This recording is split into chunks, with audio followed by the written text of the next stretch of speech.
And ఇప్పుడు మా తనికెళ్ళ భరణి గారిని మాట్లాడవలసిందిగా రిక్వెస్ట్ చేస్తున్నాము. వారి క్యారెక్టర్ గురించి ఏమైనా కొంచెం లీకులు చేయడానికి లేదు అంటే చాలా బలమైనటువంటి ఒక పాత్రని దాచిపెట్టారని అర్థమవుతోంది.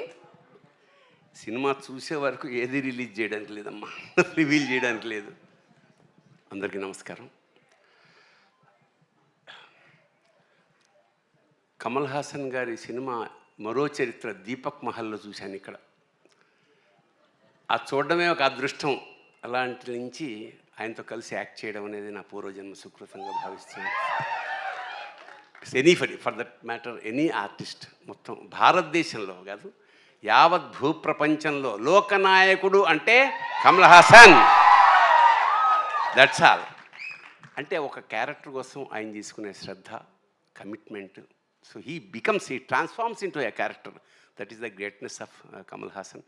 చరిత్ర మనకి బంగారు పుటలు చరిత్ర రాయాల్సి వస్తే కమల్ హాసన్ కోసం ఒక పేజీ కాదు, ఒక పేరా కాదు, ఒక బుక్ రాయాల్సి వస్తుంది. అలాగే మణిరత్నం సార్, ఆయన సినిమాలు చూసి పెరిగాం మేము.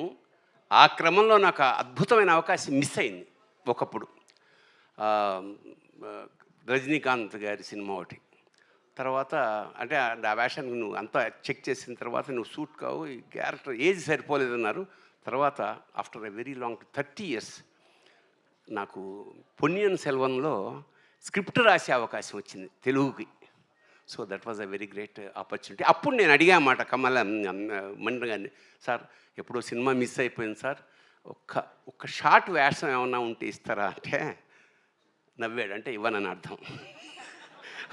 తర్వాత ఫోన్ వచ్చింది, చాలా పెద్ద వేషం, చాలా మంచి వేషం, వీళ్ళందరితో కలిసి చేసే అదృష్టం. మా నాజర్ గారు is one of my best friend industry.